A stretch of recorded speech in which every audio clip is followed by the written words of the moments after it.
Grande surprise avec Catherine, la discrimination, la stigmatisation sont des sujets qui ne t'intéressent pas. Oui, alors bonjour à tous, parce que je n'ai pas la chance d'être parmi vous aujourd'hui pour des raisons de santé, mais je suis contente d'apporter ma pierre de cette façon au forum.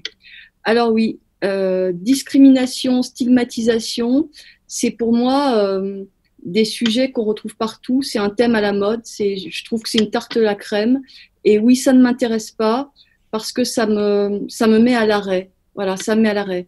Alors bien sûr, j'ai été moi aussi discriminée, stigmatisée, je me suis auto-stigmatisée, ça me concerne moi aussi, et je crois que ça nous concerne tous, on fait tous l'expérience de ça, parce que la société est normative, toutes les sociétés sont normatives, la nôtre l'est de plus en plus, je crois, et qu'aussitôt qu'il y a une différence, une bizarrerie, ce que j'appelle les normopathes nous le font savoir, nous mettent à l'écart. Donc, ça nous concerne tous, même si on est encore plus concerné avec le handicap et la maladie.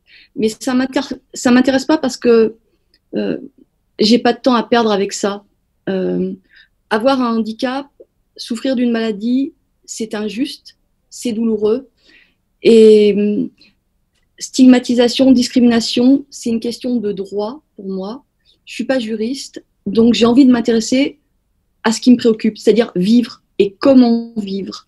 Et les thèmes qui me préoccupent le plus, c'est-à-dire la vie, la liberté, la création, l'amour. La posture, c'est de sortir de la plainte aussi. Oui, sortir de la plainte. C'est-à-dire que rester bloqué sur ce qu'on a subi d'injuste et de douloureux, et le reprendre à son propre compte comme l'auto-stigmatisation, c'est effectivement rester au stade de la plainte, rester au stade de la victime. Alors ça peut être une étape, c'est une étape en général, mais comme toute étape, ça se termine. Après, il faut passer à vivre.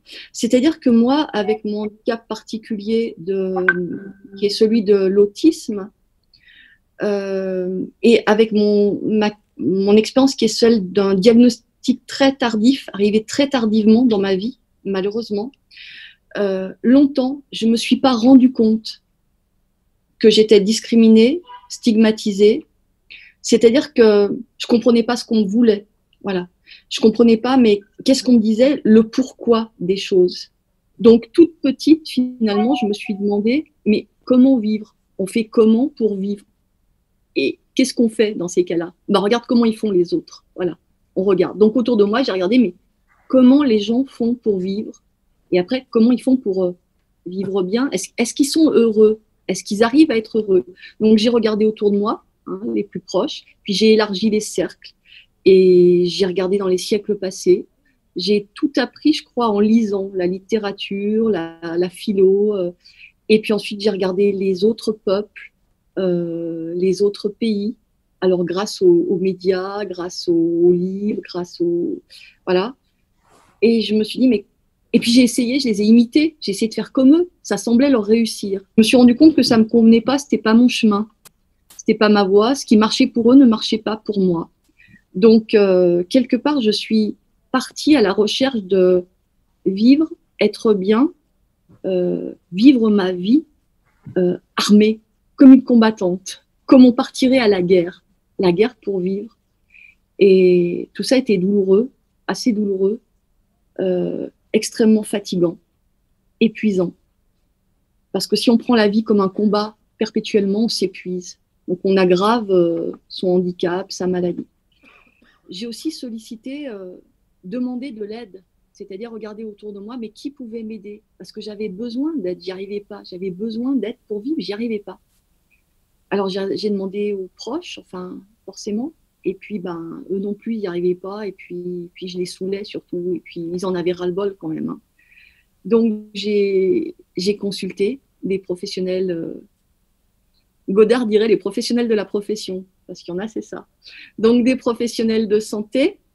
J'ai quand même consulté des psychiatres, des psychologues, des thérapeutes de ce type-là pendant 25 ans. J'ai été 25 ans en thérapies diverses et variées, avec les diagnostics les plus farfelus. Voilà. euh, avant d'avoir enfin un diagnostic. Ça a pris beaucoup de temps.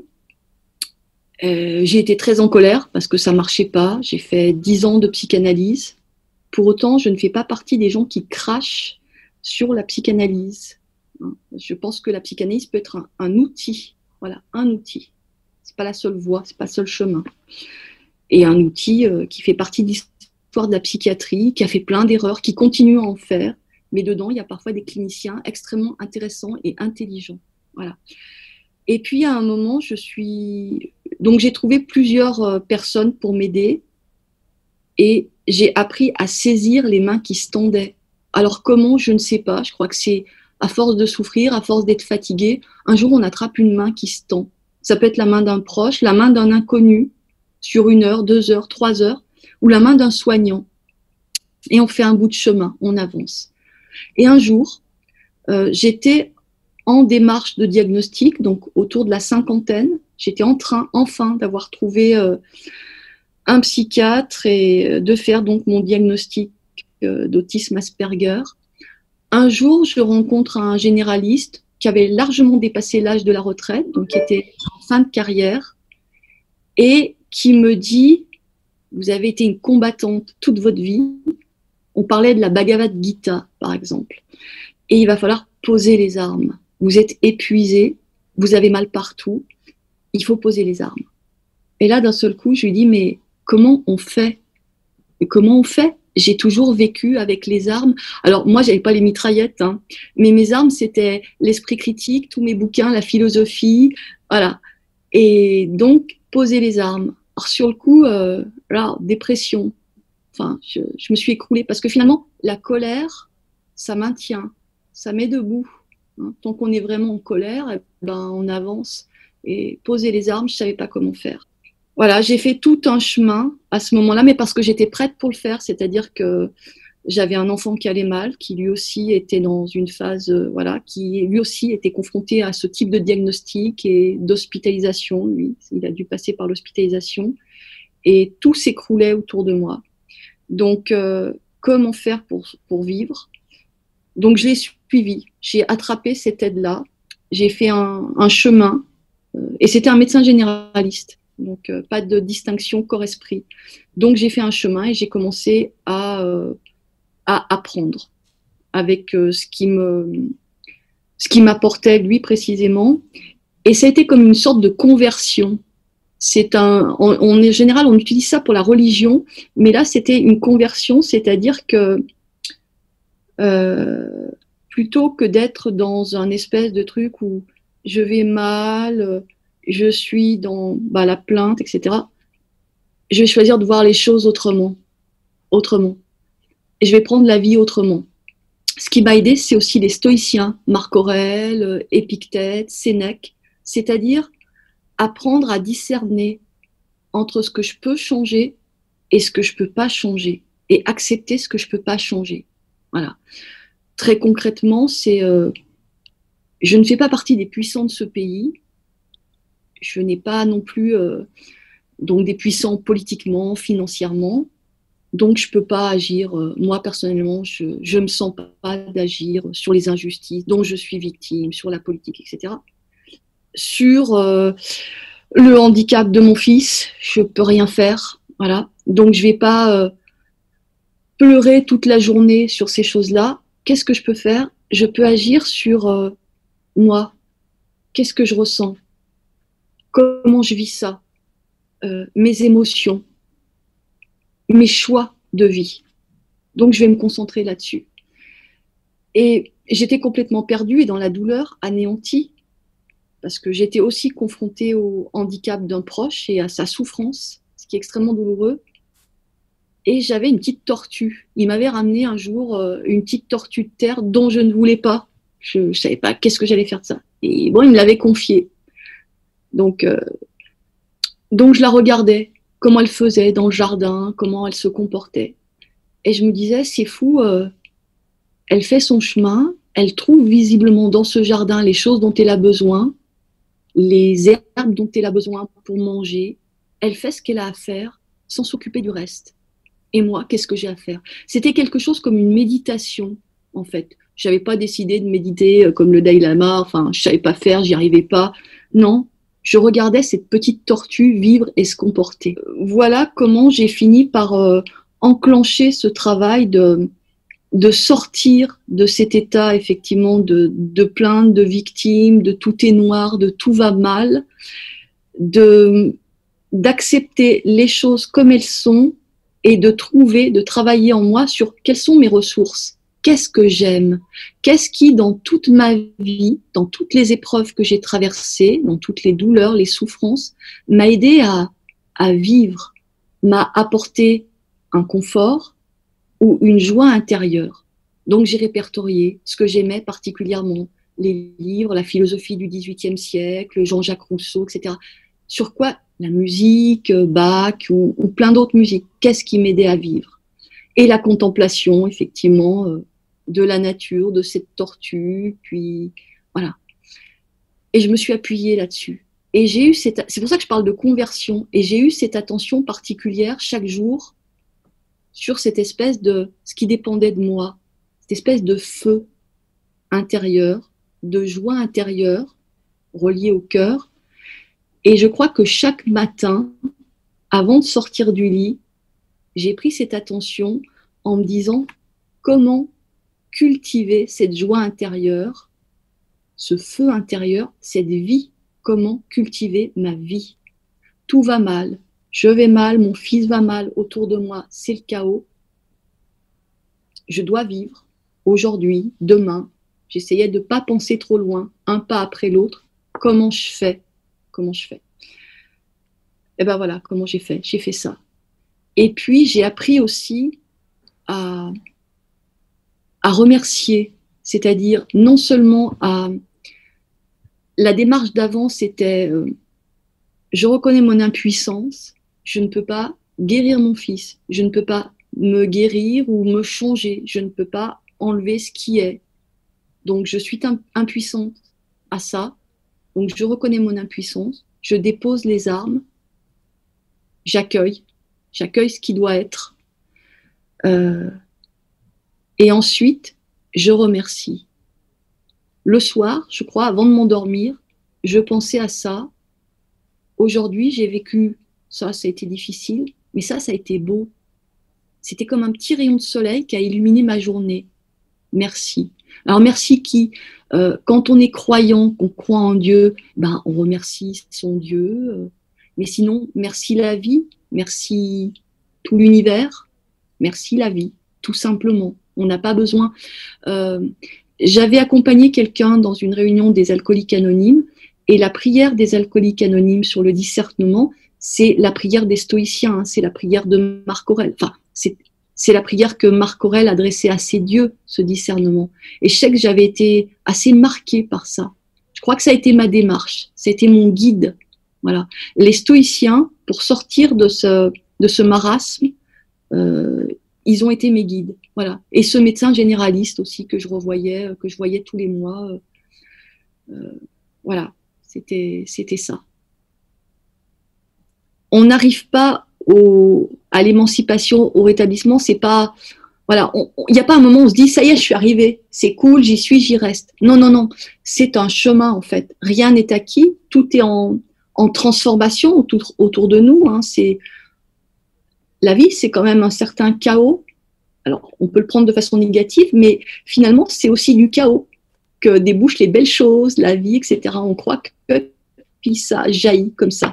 Donc, les choses ne sont pas immuables et l'important, c'est pas l'arrivée, c'est le chemin. Donc, le rétablissement, c'est un chemin qu'on parcourt comme la vie. Donc, je suis sur le chemin, moi aussi. Parfois, je trébuche, je tombe, c'est des mauvais jours, ça va mal. Et puis, je me relève. Je me rappelle de comment j'ai fait la dernière fois, etc. Qu'est-ce qui marchait et tout. Ah oui, je me relève et je me remets en route. Alors, je boite, je clopine et puis je marche d'un bon pas. Voilà, c'est reparti. Et donc, je transmets ça. Oui, ça a été... c'est-à-dire que quand j'ai eu mon diagnostic tardif, j'ai d'abord été en colère. J'ai été en colère. Bon sang, j'ai souffert 50 ans horriblement. J'ai failli mourir, j'ai cru mourir. Ah là là, si j'avais eu mon diagnostic plus tôt, Voilà, colère et en même temps soulagement. Pour la première fois, on me présentait un tableau clinique. Oui, ça correspond. Oui, celui-là, il correspond. C'est pas un truc bidon ou non, c'est pas ça, etc. Celui-là, il correspond, je m'y reconnais.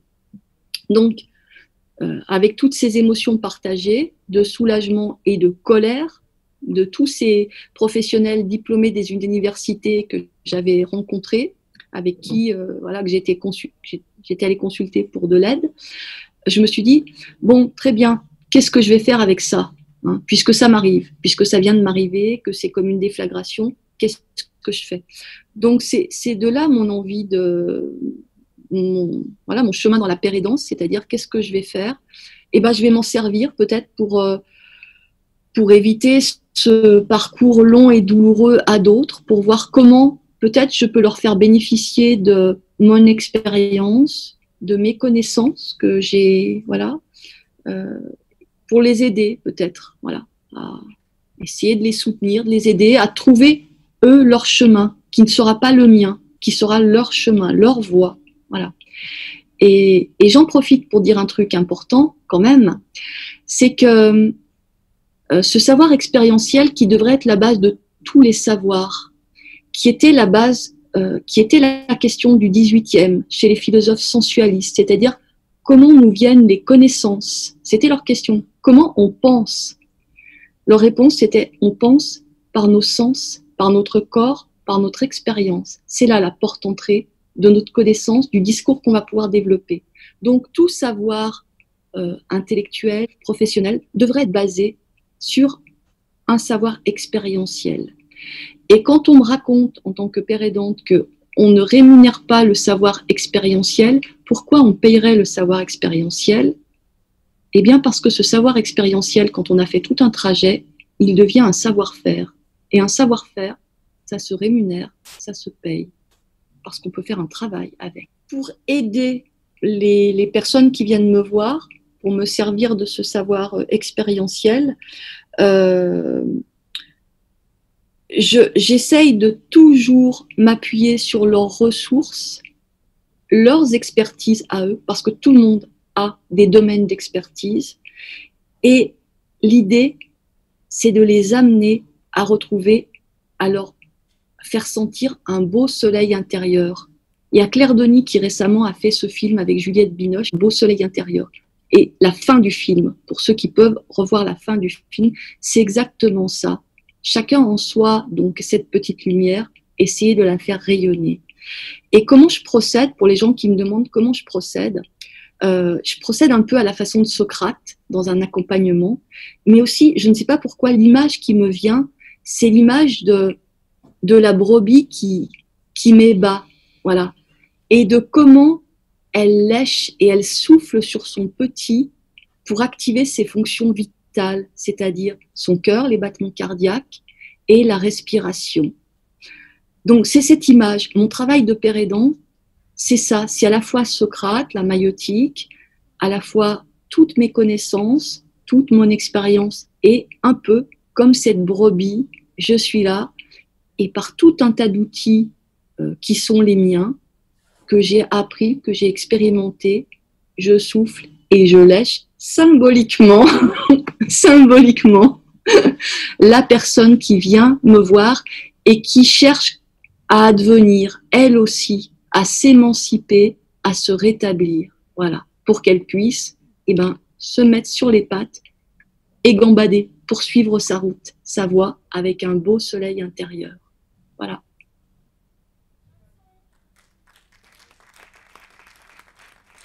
Merci à Catherine.